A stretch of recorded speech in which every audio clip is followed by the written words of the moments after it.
So it's been a minute since we've done an upholstery video, so we're going to take this Queen Anne bench, paint it up, and Jamie's going to upholster the top. We didn't know we had it until Zeb cleaned out in the garage. I was like, hey, I forgot I bought that.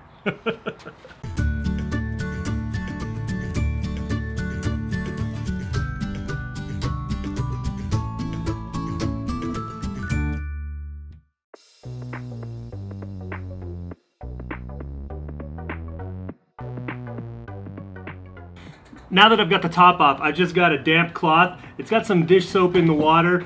It's not a very big piece, so I shouldn't have to rinse and do anything like that. I'm just gonna get this thing cleaned up, and Jamie's gonna paint it in Fairy Chalk Mother gunmetal.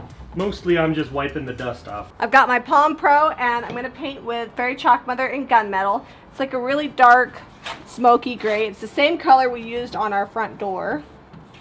Usually it covers pretty well in one coat. When it dries, sometimes I have to come back and touch up a few spots where you could kind of see the brush strokes, but it covers pretty good. The nice thing about Fairy Chalk Mother is that it's self-leveling, so you'll have a minimal amount of brush strokes. You can also sand it with a fine sandpaper when you're done to smooth them out. I'm going to sand it to distress it anyways, so they'll pretty much all go away. We're going to reuse this dust cover, so I'm just trying to take it off real careful. It's going to have a couple little tears in it, but it'll still serve its purpose really well and hide this particle board that's underneath here. I've been working on this little corner here, just trying to, these staples are really small, so I'm just using like a really fine screwdriver. They make special staple removers, which I don't know why I don't have one, just never have picked one up. But once I get this corner removed, I should be able to rip it back, hopefully. Hopefully, that's the goal. But look how many little staples are in here on this corner. The corners are always the worst. So now that I've got that loose, I'm going to rip these out, and then I'll go through and pull all the loose staples that have peeled up with pliers.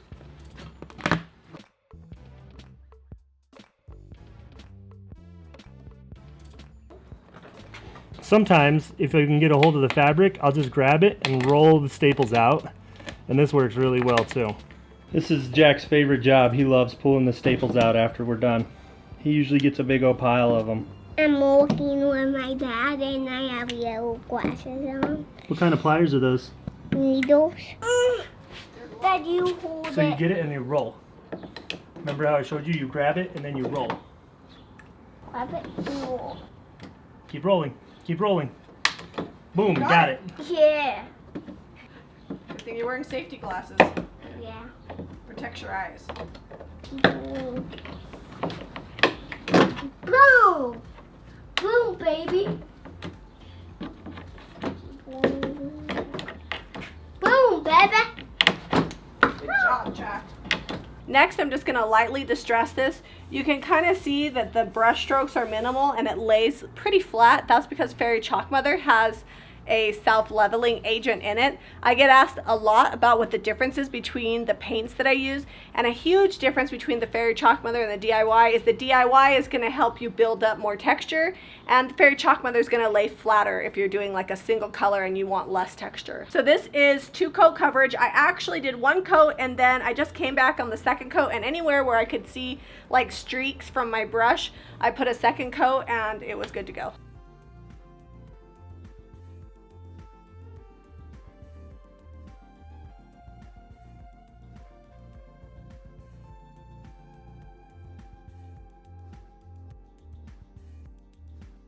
I'm going to be sealing this with Sweet Pickins top coat. I'm using a Central Pneumatic HVLP with a 20-ounce hopper. You can pick these up on Amazon. I get mine on Harbor Freight when they're on sale. Usually they're about $10.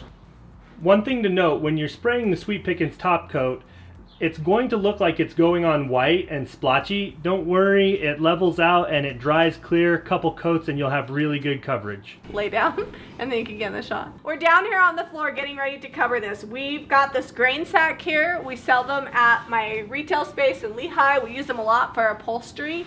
It's not quite long enough, so we washed it and it's still a little damp. We're hoping that we can stretch it out and get it to fit because it's nice and thick, so the fabric should have some give. The thing about these grain sacks to remember is there's still going to be like stamps on them, dirt. There's a stain over there. I did wash this with an OxiClean and got it as clean as possible. The glorious part about these is they're already a little bit used and dirty, so they give it a fun industrial farmhouse look. It's so tight because we don't have any inches to work with. In fact, we're trying to hopefully magically grow this 2 inches so it fits.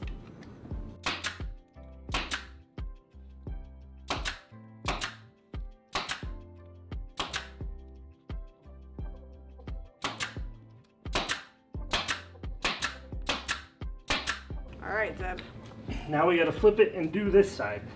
Yeah, that's good. This is how much we have to stretch this and pull it over. We'll see if this works. We may be having to go back to the drawing board because I don't know if we're gonna have enough. This is probably not best practice. Just use something that fits. Okay, I think we almost got it, Zeb. This has become a 2-person job. All right, give me a staple right there. Another one. It's gonna be tight. We ran out of staples right in the middle of this, so it's a good opportunity for me to show you the proper way to load the staple gun, as well as talk a little bit about PSI. So to load the staple gun, you're gonna put your finger right here, and you're gonna pull this open. We're gonna take our 18 gauge 1/2 inch staples and load them right in here, and then shut it down. Make sure when you shut it down that you keep this part of your thumb out of the way. I pinched myself a lot. So I have my air compressor set up at a PSI of 85.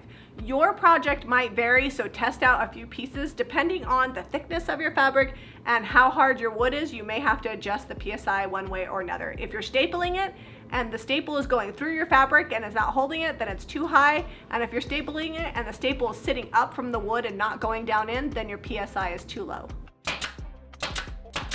So we were able to stretch the fabric, but it is best practice to have 2 inches all the way around on your upholstery projects because we do have a little bit of puckering. I'm hoping when we pull it the other direction, it'll pull out some of those wrinkles and we won't have that puckering. But sometimes when you're working with grain sacks, you just do the best you can.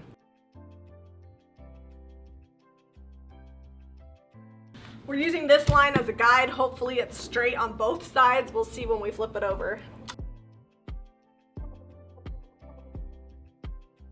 These corners I'm just gonna staple, and then I'm gonna pull the fabric I have left. If you had a 2 inch, you would have way more fabric on this other side. I don't have it, so I'm just gonna do the best I can.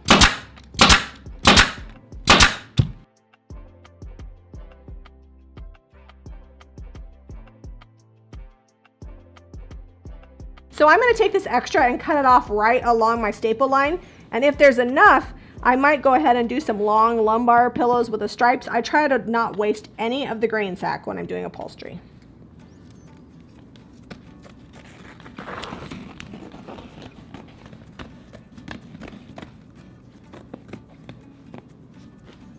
I do have right here where the seam was, this little raw edge, which I actually think is kind of fun. I just made sure to cut off any long threads. This is dust cloth. You can buy this at your fabric store. Sometimes it's called Oli cloth, and I like to reuse it if I can. This one's in pretty good shape, so I'm gonna go ahead and reuse it. If it was ruined, then I would just cut out a new piece.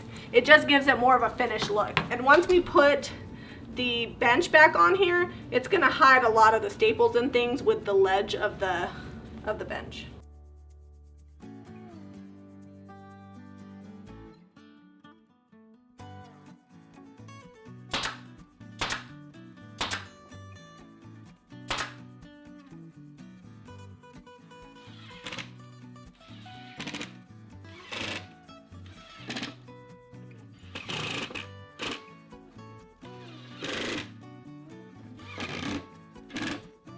Zeb, we did it.